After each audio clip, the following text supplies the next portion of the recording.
Good evening friends and my dear students, welcome to our channel. मैं राजेंद्र मंडलोई आपका हमारे इस चैनल पर बहुत बहुत स्वागत करता हूं।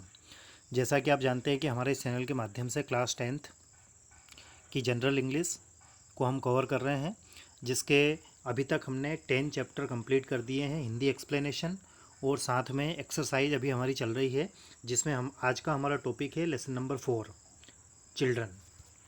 पिछले वीडियोज़ यदि आपने नहीं देखे हैं तो उन वीडियोज़ को ज़रूर देखें। प्लेलिस्ट में मैंने ऐड कर दिया है। ग्रामर वाला पूरा पोर्शन हमने कंप्लीट कर दिया है। ग्रामर फॉर ऑल करके प्लेलिस्ट है, उसमें जाकर देख सकते हैं। नोट मेकिंग एवं समरी के वीडियोस देख सकते हैं। प्रीवियस ईयर के पेपर भी आपको मिलेंगे। ठीक है दोस्तों, आप हमारे चैनल पर यदि नए हैं तो चैनल को सब्सक्राइब करें और सब्सक्राइब करने के बाद आपके फ्रेंड्स, रिलेटिव, क्लासमेट्स के पास हमारे इन वीडियोज़ को शेयर करना ना भूलें। ठीक है दोस्तों, चलिए आज के वीडियो की शुरुआत करते हैं। Lesson number 4 class 10th MP word. पहला क्वेश्चन है, what happens when the poet looks at the children playing. क्या होता है जब कवि बच्चों को खेलते हुए देखता है ना। तो चैप्टर नंबर 4 जो है ये बच्चों के ऊपर है ना। तो कवि जब बच्चों को खेलते हुए देखता है तो क्या होता है। The questions which confuses the poet disappears. बच्चे जब खेलते हैं और आंखों से ओझल हो जाते हैं, उसकी आंखों से वो हट जाते हैं, तो उसके दिमाग में कुछ क्वेश्चंस उठते हैं जो उसे कंफ्यूज करते हैं। कंफ्यूज के स्थान पर एक वर्ड है परप्लेक्स, भी हम इसके स्थान पर यूज़ कर सकते हैं, जो कि पोएम में है। ठीक है। क्वेश्चन नंबर 2 है, where do the windows open. Very very most important question से हैं। कुछ स्टूडेंट्स मुझसे डिमांड कर रहे थे कि सर इंपॉर्टेंट क्वेश्चन बता दीजिए। तो जब भी मैं आपको एक्सरसाइज करवाता हूँ, क्वेश्चन आंसर बताता हूँ, तो उस समय मैं आपको बता देता हूँ कि कौन सा क्वेश्चन इंपॉर्टेंट है आपके एग्ज़ाम की दृष्टि से। तो ये क्वेश्चन इंपॉर्टेंट क्वेश्चन की कैटेगरी का है। जैसे where do the windows open, खिड़की कहाँ खुलती है। विंडो मतलब खिड़की, तो the windows open in the east. ठीक है, खिड़की जो है पूर्व दिशा में उगती है। ईस्ट मतलब पूर्व दिशा। इंपॉर्टेंट क्वेश्चन है। अगला क्वेश्चन है, what lies in the hearts of the children. ये भी मोस्ट इंपॉर्टेंट क्वेश्चन है। What lies in the hearts of children, बच्चों के हृदय में क्या है, बच्चों के मुस्कुराहट में, उनकी चेहरे की आभा में क्या है। The birds and the sunshine lies in the hearts of the children. पक्षी और सूर्य की चमक बच्चों के दिलों में है। Most important question. Question number 4 की ओर चलें। What does the poet compare with the caresses of the children and their looks. यहाँ पर एक वर्ड आया है केयरसेस। केयरसेस का अर्थ होता है जैसे छोटे बच्चों को हम चूमते हैं, है ना, उनको किस करते हैं, उसी को केयरसेस कहते हैं। तो वो यहाँ पर कह रहा है उन बच्चों के जो केयरसेस हैं, उन केयरसेस की तुलना किससे की गई है। तो the poet compares the wisdom of books with the caresses and looks of the children, है ना। तो कह रहे हैं कि द पोएट कंपेयर्स, कवि तुलना करता है, किताबों की जो विजडम है, किताबों में जो ज्ञान है, उसकी तुलना करता है बच्चों के केयरसेस और उनके लुक्स से, है ना। क्वेश्चन नंबर 5 है, which lines of the poem do you like most and why. इस कविता की कौन सी लाइनें आपको ज़्यादा पसंद है और पसंद है तो क्यों है। तो देखते हैं, आप अपने हिसाब से भी लिख सकते हैं।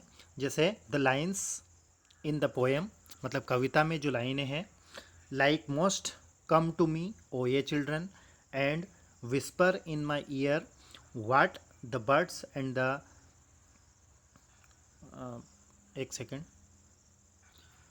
Birds and the birds are singing in you sunny atmosphere. ये लाइनें हैं। आप चाहें तो अपने हिसाब से दूसरी लाइनें भी लिख सकते हैं जो आपको पसंद हो।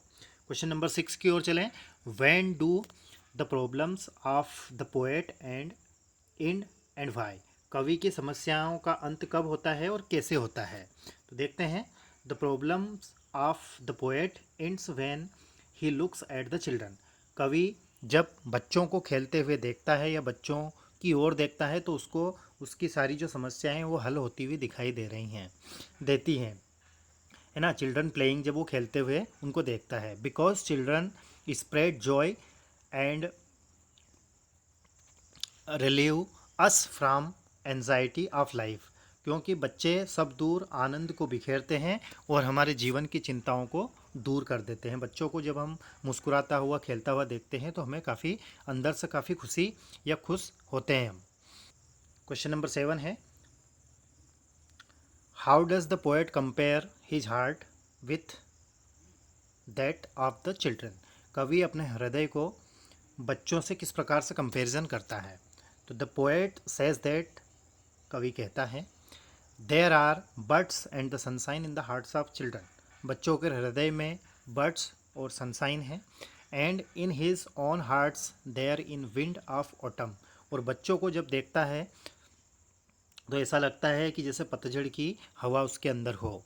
And the first fall of the snow. और सब फर्स्ट टाइम जब बर्फ़ गिरती है उस प्रकार से उसे महसूस होता है। क्वेश्चन नंबर 8 है, what has the gladness of the children been compared with, do you agree with the comparison. Answer है, the gladness of the children has been compared with the wisdom of books, yes we agree. मतलब बच्चों की जो आभा है, उनका जो खिलखिलाना है, खेलते हुए हंसना है, उसको कंपेरिजन किया गया है किताबों के ज्ञान से। तो इस बात से हम एग्री करते हैं, इस तुलना से हम सहमति रखते हैं। क्वेश्चन नंबर 9 है, why does the poet say that the children are better that then all ballads. है ना, कवि कहता है कि जितने भी ज्ञान की बातें हैं या जितने भी गीत या कविताएं लिखी गई हैं, बैलेट्स हैं, है ना, उनसे बच्चे बेटर हैं। है ना, तो कैसे हैं। The poet says that the children are better than all the ballads. कवि कहता है कि जितने भी बैलेट्स हैं, बैलेट्स का अर्थ होता है वह गीत जिसमें कहानी बताई गई हो। मतलब किसी कहानी को गा गा कर यदि बताया जाता है तो उसको बैलेट कहते हैं। तो कवि जितने भी बैलेट हैं उन बैलेट से बच्चों को बेहतर बताता है। Because children are living poems, क्योंकि बच्चे जीते जागते या जीवित कविताएं हैं। है ना। ठीक है दोस्तों, तो आज के वीडियो में बस इतना ही। Lesson number 4 class 10th MP board English का लेसन नंबर 4 की एक्सरसाइज आज हमने की है। यह वीडियो आपको कैसा लगा कमेंट्स करके ज़रूर बताएं। साथ ही आपके फ्रेंड्स, रिलेटिव, क्लासमेट्स के पास हमारे इन वीडियोस को शेयर करना ना भूलें।